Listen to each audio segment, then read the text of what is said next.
Your student enrollment is declining? Uh-oh, but don't worry, I've got a strategy that I'm going to share with you that can help.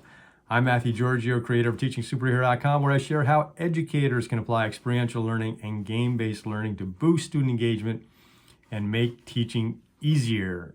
And I've worked with a lot of instructors who've had the enrollment challenge, instructors and schools. And obviously that's a challenge because in some cases you're losing funding, which is important for your operations. And in other cases, you might be just losing your own personal interest. So you're a teacher and you want to teach a particular course and you can't get enough students to enroll in it.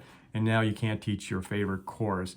So here is how one strategy that you can use to help with this. And before I explain the strategy, let's talk about how normal enrollment happens. All right, so let's say you're a high school and let's say you're teaching business, or maybe it could be science or whatever it is. And typically what happens is at some point during the year, you might have an open house where the middle school students might visit your high school, and they're looking at different subject areas that they might enroll in when they come to the high school in the next year. And so what often happens is you bring all the students into some class and somebody's going to talk to them about business or science or whatever. Maybe you might try to show them something interesting or neat, but they're not that engaged, they're not that interested. And so you ended up losing them at that point. The same thing happens in college, right? So a student is going to your website or whatever, and they're just reading about some program, but not that interesting. Or they're visiting on campus, looking at the different buildings and different departments and programs. And again, you're lecturing or showing photos or a video, some canned video about, students happy about a course. It's nice, but it's not emotionally connecting and engaging, I think, with those students. Because you have to consider that, a big part of school, whether it's high school or university and college, is the social experience. The academics is not necessarily something that students are loving, right? They don't look fondly back on their academics. They look fondly back on the social experience that they've had with their friends and classmates and so on. Often, and I hate to say this, but often, the academics are something we have to suffer through as part of the admission for doing that. So how can we make the academics much more interesting, engaging, and exciting for students?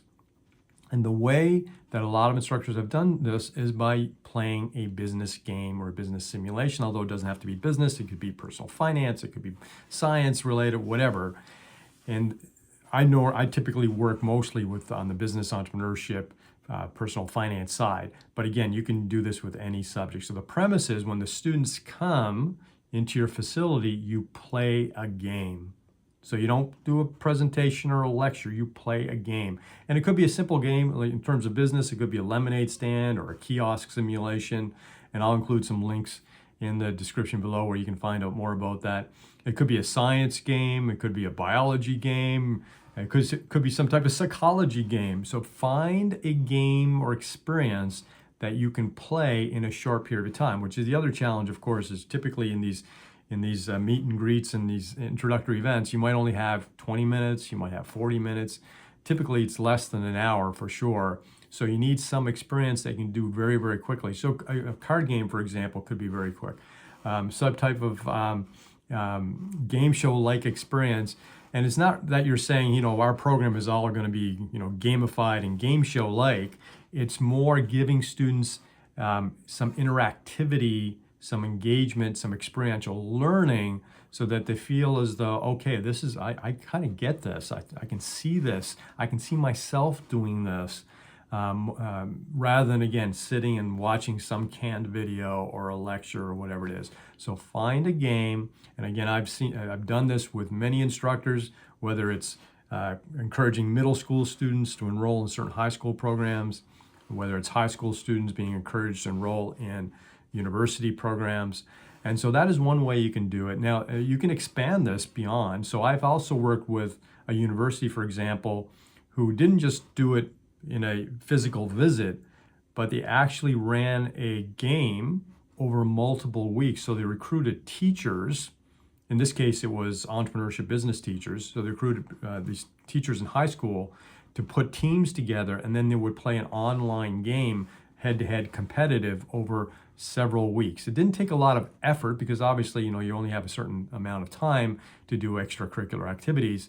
It didn't take a lot of effort for the students and the teacher to participate, but it was a way to engage them weeks in advance, months in advance of them having to decide about college and choosing programs and so on. So you can do this type of experiential learning either in a short 20, 30, 40-minute activity, or you can actually extend it online at a distance over multiple days, weeks, or even months. So it's just a way of rethinking an introduction to a subject area and a content. Because again, traditionally, it's let's talk about it, let's lecture about it, let's watch a canned video about it. Maybe we'll do a little experiment or something, but get students to interact, engage, make decisions, apply experiential learning, game-based learning. I think you'll find it'll work effectively for you. Again, I'm Mathew Georghiou with teachingsuperhero.com. Check out for our many free resources and our online community. Thanks.